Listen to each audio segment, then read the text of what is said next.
Alex was showing me some tech. He's quite passionate about some of the stuff he does, so he's always looking to share it with members of the team and with myself.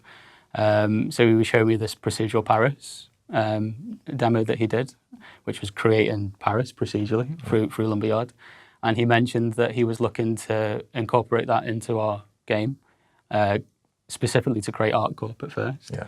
And straight away that was like, wow, okay, we can do something with that. You know, I knew, having worked on ArtCorp in the past, I knew we had assets available that we could use and plug into that system straight away.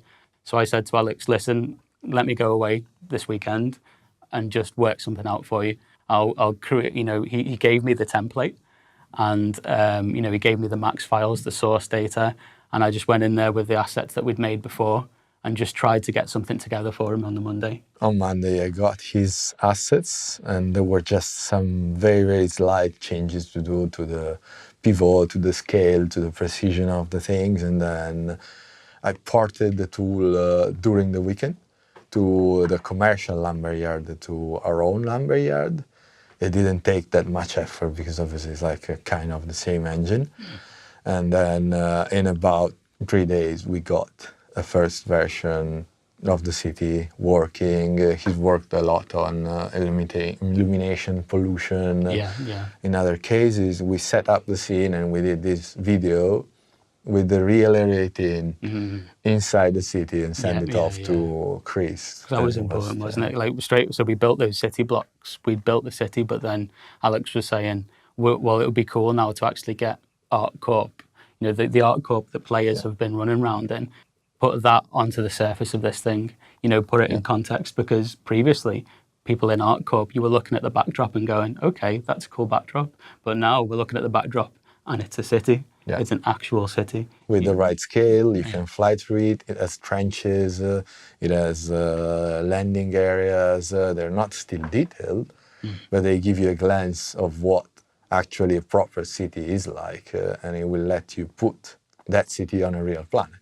So the other thing I did after is like, we didn't have ArtCorp, we just put it on yellow and put an atmosphere and fly it around, zoomed in, zoomed out. And so that's where the idea of the demo comes, to show to people that actually this is a real city surrounding our headquarters.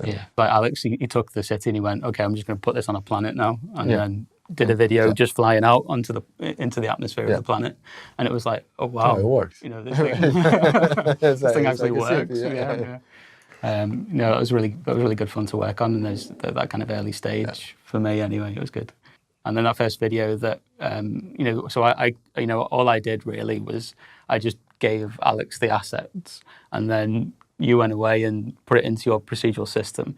And the great thing about the system is that it's not like you press a button and then you come back 5 minutes later and the city's built. You actually see it dynamically building and plotting the city down. So there's all these assets that are given Alex, kind of like flying at the screen, kind of building this city dynamically. And that was the first video that you did, capturing that process. And that was just such a cool process. You can actually walk in the nothing, like in Matrix, and you see the city coming to you and building around you, like kind of like on the fly. It's fantastic, it's really cool. And then you're on the landing pad in ArtCorp looking out at it.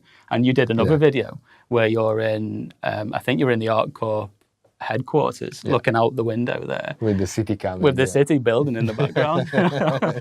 It's a shame the players don't see that. They will not, yes. Yeah, well, of course they won't see that, but it was a really cool process. So we have city tiles where we define a specific block, I guess. If you look at a city block, we'll say, okay, here we can have high buildings, low buildings, high-rise flats, and then from those collections of city tiles, they get arranged into a city. The procedural system will define high and low areas. Industrial areas where it's more ragged, more dense, and then downtown areas where it's more flat areas but high-rise skyscrapers. And it's my job to make those high and low areas interesting. So at the point where we're generating completely procedurally, that's where it's all done by the tool. I'm hands-off at that point. Well, I'll be there doing subtle, very subtle edits. So you may have, one example that was quoted to me this morning was we can have an industrial area, but the art direction may be, oh, can we have 4 chimney stacks over here? So that would be a very subtle edit on my part. But everything else, that would be procedural. You'll want rule sets in a procedural system. But there may be times when a rule set simply isn't enough. You really don't want, say, a hospital next to an oil refinery. That's probably too close for comfort. So you want to be able to separate those 2 areas to some degree. And from that's the subtlety of the editing. But if you're looking at thousands of cities, potentially you might have to accept a strange arrangement. So we have, well, it's more like teams, alpha, bravo, low tech, high tech, and depending on the planet, depending on the theme, depending on the branding, and depending on the weather, you will see different materials, different kits, and different conditions. So that's more on our direction. Yeah, absolutely. Like, Yeah. Is it similar to the outposts where you can have, like, if it's there for a set period of time? Yeah, great. Yeah. Because that was really cool, the way you could bring in more dirt and things like that. And I imagine Hairston would be very sandy, and mucky and things, and then maybe ArtCorp's a little cleaner. It's polluted and weared out. Yeah. And then you go to Microtech and New Barbage and it's just pristine. Yes. Yeah, exactly. Perfect. Yeah.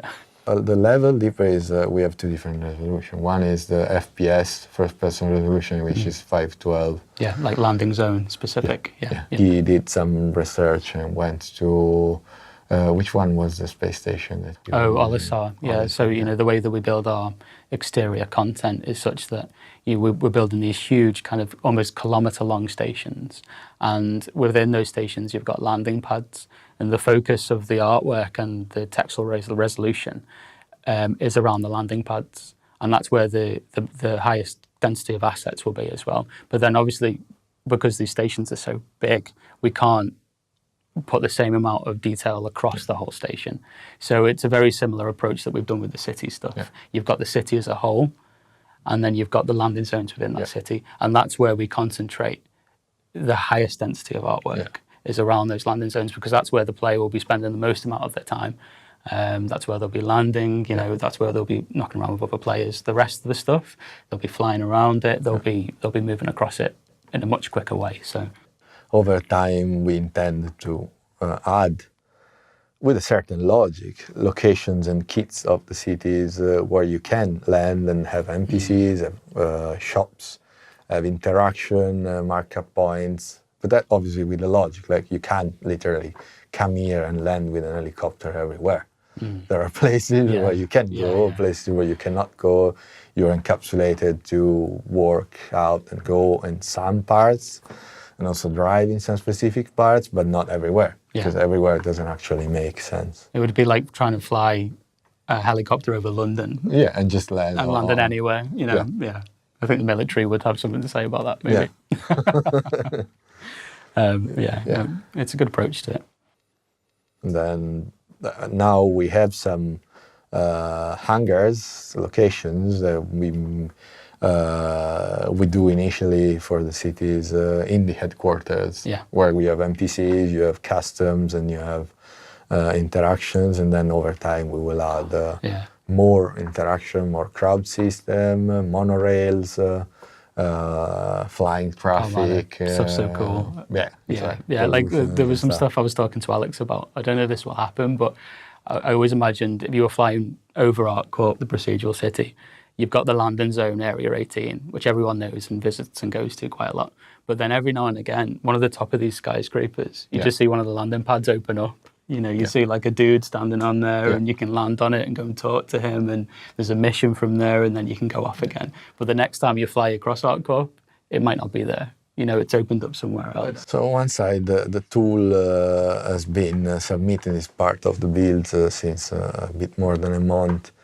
Has been only used by me and Stefan in DE, working on Lorville to refine it and to define how we were dividing our assets and what we needed. So we went from using only graphic content like meshes, CGF, to using prefabs. So every kit can use lightning, VFX, sounds, splines, spawn points, ATCs, and every kind of entity that you need to have an alive, interactable entity. We are just working on human cities at the moment. I would love to see how we tackle alien cities. Is that going to be completely random? Are we going to have some or a greater degree of refinement by hand? I don't know yet. I would hope, even on an alien civilization, they have some degree of control and they would make logical, intelligent choices about where they would place specific buildings, even recreational facilities. So each time you visit that location, it will look exactly the same as you left it. You could potentially shoot someone there, and if the undertakers haven't come along, the body may still be there. Pot marks, broken windows. No, I think the crime scene sounds interesting. I'd like to see that develop. I'd like to see the whole timeline evolve as you go away. I mean, it could be very well that you see buildings decay, paving slabs deteriorate over time, potholes in the roads. That would be something to look forward to.